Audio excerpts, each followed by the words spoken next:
April 19th, 2010. Barwon Prison's high-security Acacia unit, a place designed to crush the human spirit, to isolate and neutralize the most dangerous men in Victoria. But on this day, it became a stage for one final, brutal act in a drama that had captivated and horrified a nation. Carl Williams, the ginger-haired, grinning architect of Melbourne's Gangland wars, was about to be erased. He wasn't shot in a back alley. He wasn't blown up in his car. He was executed in a place that was supposed to be the ultimate safeguard. The killer, not a rival, but a fellow inmate. The weapon, not a gun, but the stem of an exercise bike. For years, we've been fascinated by the rise of these men. The murders, the money, the sheer audacity. But what happens after the king falls, when the most recognizable face of a criminal era is suddenly, violently wiped from the board? The execution of Carl Williams didn't end the underworld. It didn't bring peace. It did something far more profound.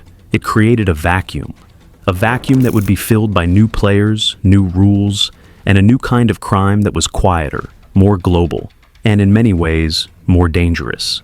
If you saw our last deep dive, Australia's Assassin, you know we chronicled the ruthless ascent of the men who define Melbourne's bloody underworld. Today we're picking up the story at its most pivotal moment, the aftermath. The death of Carl Williams wasn't just another headline. It was a full stop.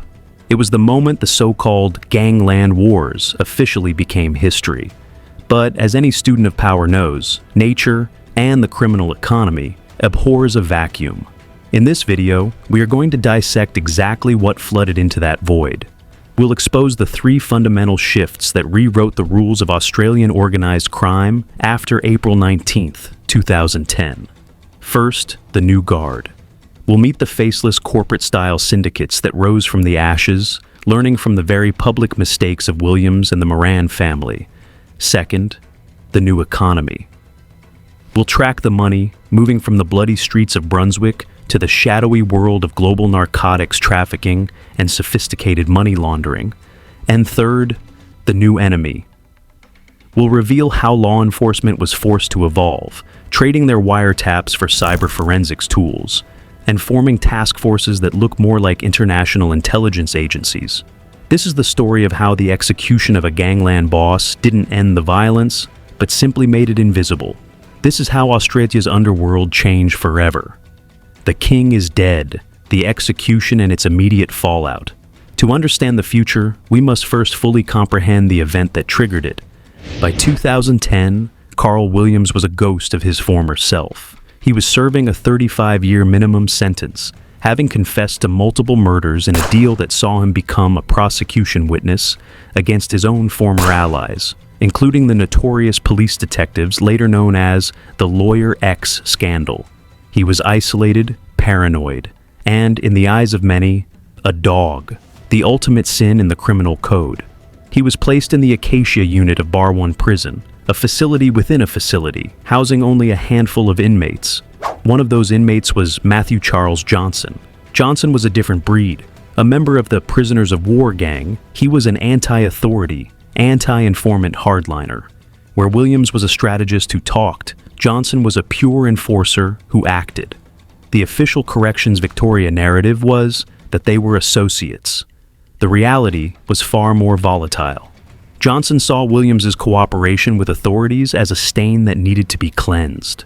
On the morning of April 19, 2010, Johnson fashioned a weapon from the metal stem of an exercise bike. He lured Williams into his cell, and in a ferocious close-quarters attack, bludgeoned him to death. There were no guards present at the time of the attack. The public shock was immense. How could the state's most high-profile prisoner be so vulnerable? The political and institutional fallout was swift and severe. But within the underworld, the reaction was a complex mix of schadenfreude and strategic calculation. The old king was dead. The question now was, who would be bold enough or smart enough to claim the throne? The new guard, the rise of the corporate criminal. The era of Carl Williams was defined by personality. The media knew their faces, their nicknames, their favorite restaurants. They were celebrities of crime. Their downfall was as much a product of their egos and public profiles as it was their violence. The next generation learned this lesson by heart. The post-2010 underworld is not led by flamboyant kingpins, but by shadowy CEOs. Faction 1. The Comanchero and Bandidos. While Bicky gangs were always present, they exploded into the power vacuum left by the traditional crime families. The Comanchero, in particular, underwent a dramatic transformation. Under the leadership of figures like Mick Howie, they evolved from a biker club into a highly disciplined, militarized criminal corporation. Their defining moment was the Sydney Airport Brawl on March 22, 2009, a very public war with the Hells Angels that left one man dead. This was a declaration of a new, brazen kind of power. But after Williams's death, their strategy shifted. They became more sophisticated, focusing on controlling the wholesale importation of drugs. They didn't fight over street corners, they fought over shipping containers and corrupt port workers. The violence became more targeted, internal purges and preemptive strikes against rivals, not the chaotic family feud slaughter of the Williams-Moran era. Faction 2, the ethno-specific syndicates. The other major players to fill the void were syndicates based on ethnic and familial ties, operating with a level of secrecy the old guard could never achieve. Asian crime syndicates, groups with links to Hong Kong triads and Vietnamese gangs, became dominant in the methamphetamine, ice, trade. Their structures are cellular, making them incredibly difficult for police to penetrate. Middle Eastern crime networks. Groups in Sydney's southwestern suburbs gained notoriety for their audacious military-style tactics, including the use of grenades and high-powered weapons in public places. The 2009 shooting of Antoon, Tony Isa, was a stark warning of this new level of violence. Calabrian Ndrangheta, perhaps the most powerful and least visible, while the old mafia families like the Morans were being wiped out. The Ndrangheta was quietly entrenching itself. They are the masters of the clean-skinned criminal, business owners, lawyers, and professionals who launder money and facilitate crime while remaining utterly invisible. The 2015 Operation Ironside would later reveal the astonishing depth of their networks. But in the immediate years after 2010, they were the silent beneficiaries of the chaos. The key difference: ego versus anonymity. Carl Williams wanted to be famous. The new bosses want to be anonymous millionaires. They don't give interviews. They don't flaunt their wealth on social media. They are ghosts in the machine, and that makes them far harder to stop. The new economy, from blood feuds to global commerce. The Gangland wars were, at their core, a brutal small business dispute.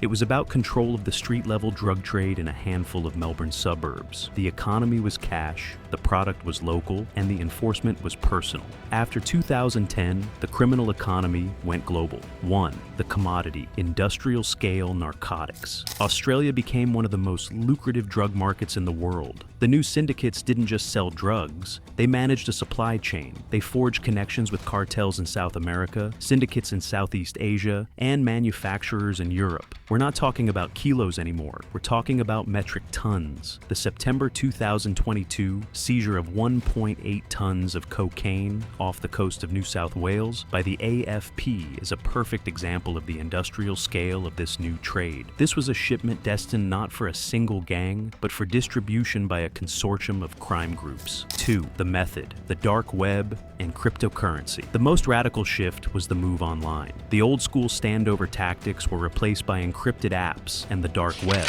A kid in a suburban bedroom could now order drugs from a syndicate as easily as ordering a pizza, with payment made in untraceable Bitcoin. This decentralized the market and insulated the bosses. The foot soldier was no longer a thug on a street corner, but an 18-year-old package manager hired through an encrypted chat room. 3. The engine, sophisticated money. Laundering Carl Williams hid his money in a briefcase. The new criminals hide theirs in plain sight. The billions of dollars in profit need to be cleaned. This gave rise to a massive professional money laundering industry. They use trade-based laundering, over-invoicing for imports, exports, cryptocurrency tumblers, obscuring the trail of digital currency, luxury goods, buying expensive cars, watches, and art. And most of all, real estate. Billions of dirty dollars were funneled into the Australian property market, inflating housing prices and embedding criminal wealth into the legitimate economy. The 2019 Austrac investigation into Westpac for widespread breaches of anti-money laundering laws was a mere glimpse of this iceberg.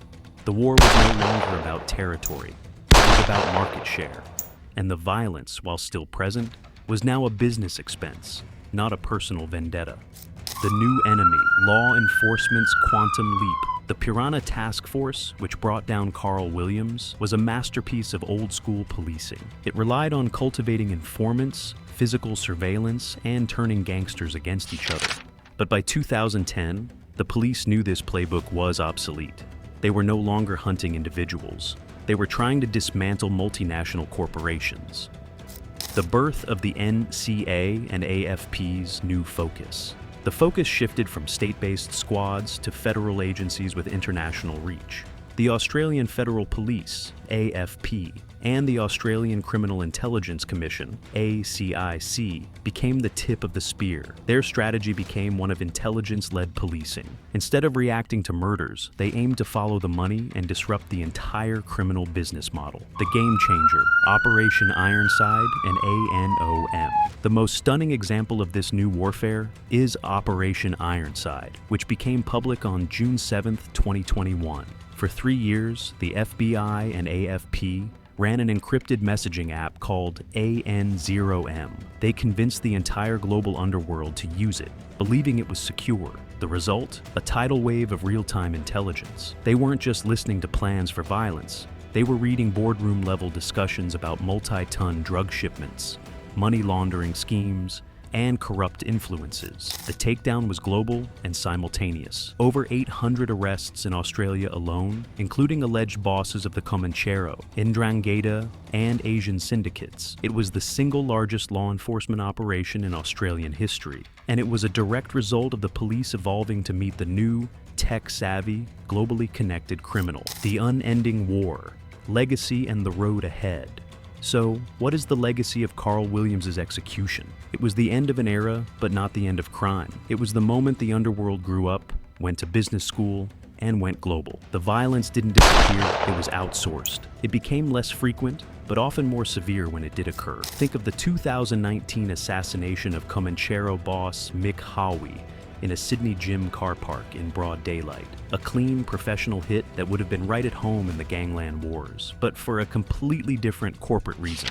Control of a multi-billion-dollar enterprise. The war is no longer a feud, it's an industry. The players are more disciplined, the stakes are astronomically higher, and their tendrils are deeply embedded in our legitimate financial and property markets. The execution of Carl Williams didn't bring peace. It brought a cold, calculated, and frighteningly efficient corporate takeover of Australian crime. Conclusion.